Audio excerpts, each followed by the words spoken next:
Добро пожаловать в самый обычный лес. Немного хвои, в меру грибов и ягод есть ручей. Он не вызовет особенный интерес, если только для прогулок или прочих мелочей. То не точно, ведь люди здесь нечастые гости. Дороги еле намечены где-то среди болот. Буксует машина, кусты и мальцы царапают словно гвозди. Хмурые дачники мчат обратно к себе в огород. Тем временем тут свои законы у зверей, птиц и рыбок. В пищевой цепочке нет места для аномалий. Флора и фауна функционируют без ошибок. Много лет ревут медведи, волки воют и так далее. Никто не ждал беды, ибо не было слова беда. Не было языка как такового, инстинкты одни. Но вот однажды произошла, казалось бы, ерунда. Появились они, слова-паразиты. Слова-паразиты.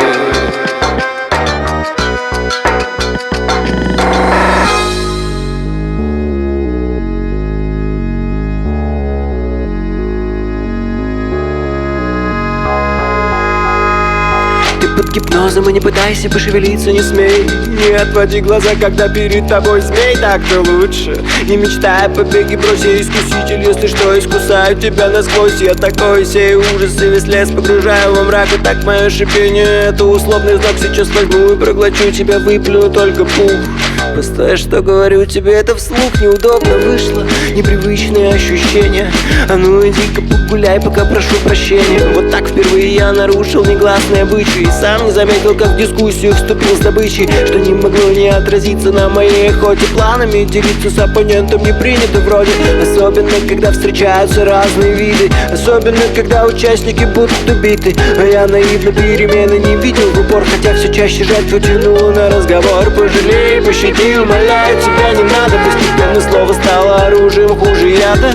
И я старался притвориться хитрецом. Не удалось, меня отнюдь не этому учили мать с отцом. Мне так противно быть коварным, презираю лень. Я не умею врать, я говорю как есть. Потому мои попытки подобраться к цели ближе становились безуспешными. Я разоблачен, унижен, и под угрозой мое сытое благополучие. Зато честь и на совесть меня не мучает. Добытая обманом пища, по сути, отрава. Я толкать на гибель невиновных не имею права. Удары с-под тяжка, позор и безобразие. И теперь любые травмы с обоюдного согласия. Будьте любезны, полезайте мне в пасть. Мне не хотелось бы на лжи строить власть. Поэтому прошу, по-хорошему я прошу. По-хорошему это просьба, а не приказ. Эй, напоритесь на клыки, например. Да, я убийца, но я не лицемер. Поэтому душу, как положено, я душу. Как положено, я душу. Как положено, вас.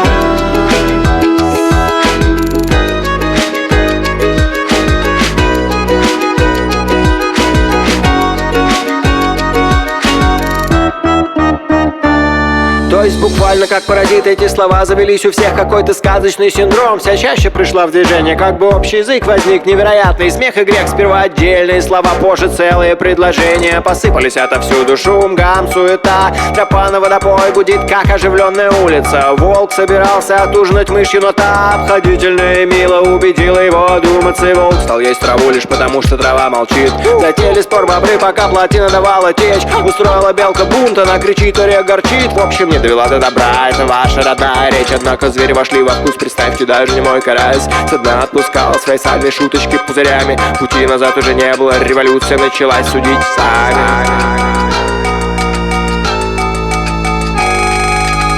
Я глаз народа, какие ко мне претензии. Пугливый заяц, которых в округе много.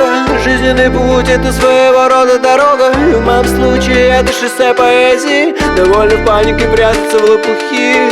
От кровожадных обидчиков по России убегая. Я заявляю, лисе, дорогая, послушай-ка эти стихи. С того момента отвечаю только рифмы. И наполняю смыслом каждую строчку. Затем читаю, залезаю на пень или кочку. Доля моя — это основной лейтмотив мой. Короче говоря, пишу стихи о стихах. Как нелегко иметь талант, пытаюсь объяснить. Надеюсь, вы не упустили диалога нить. Отлично, хлопайте в ладоши, повторяю. Ты чего же одаренный заяц, наш кумир? У нас фуражки — это признак восторга. Для вас трибунами будет вот эта горка. Куда же вы, я вам пытаюсь Скажите, что вы думаете обо мне. Необходима конструктивная критика. Какие черствые все, посмотрите-ка. И равнодушные, аж холодок по спине. Чтобы заметили меня и запомнили. Я всю энергию свою отдаю без остатка. Кристаллизация искусства из беспорядка. Если не нравится, значит не поняли. Вам наплевать на культуру и ее этапы. Серой массе громко над вами смеюсь. Но неужели я славы добьюсь, лишь наложив на себя свои лапы? Эпитеты, метафоры нужны любому зверю. Я в это свято верю. И через несколько дней правители, диктаторы вдруг осознают потерю. И вы решите открыть в норе моей музей.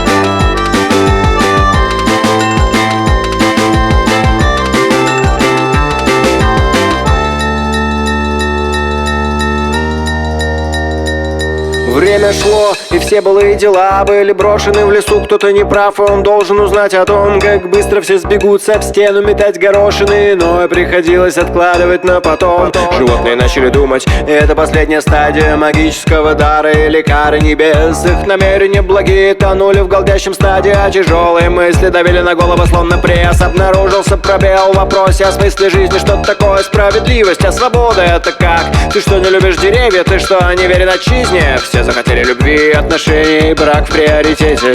А размножаться как-то пошло. Птицы наперебой затрели, требовали зерна. Рыбы уже не купались, рыбы копались в грязном прошлом. Эта экосистема обречена.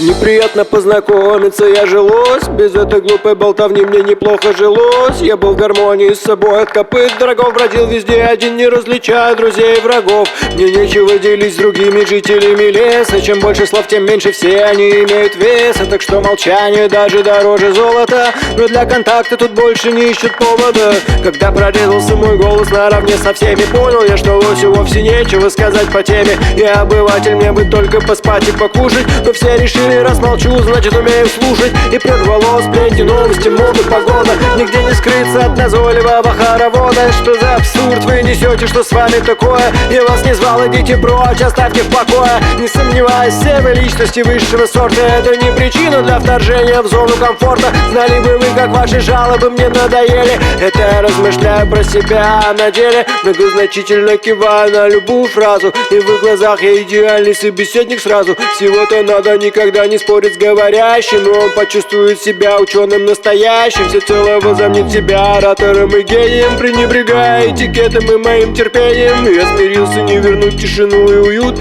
Чужие мнения осели во мне и гниют. Вчера пропал аппетит, сегодня сон. Я выполз на поляну, все вздохнули в унисон. И наблюдают, до чего моя роль довела. Я еле слышно произнес: привет, как дела? Ваши проблемы не волнуют меня, а я страдаю, никого не виня. Я деликатно маскирую раздражение. Наши отношения только из уважения. Каждому нужно внимание, нужен шанс. Но в расстановке сил перекос, дисбаланс. Куда деваться, если я в оккупации у вашей тонкой душевной организации?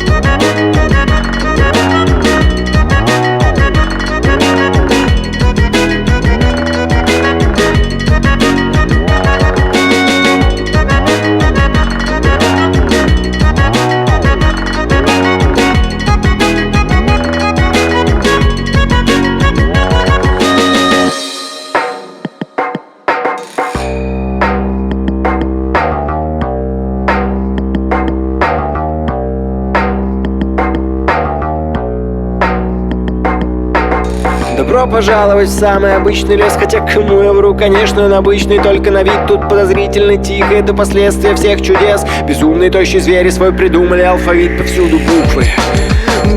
Буквы, эти буквы когтями нацарапаны на горе. Зрелище то еще, если вы с корзиной клюквы окажетесь в этой неописуемой дыре. Окаменеете, удивитесь, по крайней мере. Впрочем, незачем намеки, пора раскрывать интригу. Прямо на обломках великой лесной империи грызуны и хищники свою написали книгу и пропали. Как только все расставили точки, стволы от корней до макушек, как исписанные листы, внизу валяются шкуры, бесполезные оболочки. Авторы высказались, теперь они пусты.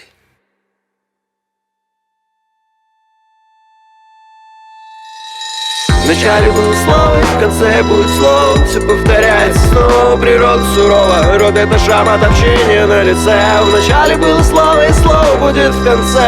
Вначале было слово, и в конце будет слово. Все повторяется снова, природа сурова. Род — это шахмат общения на лице.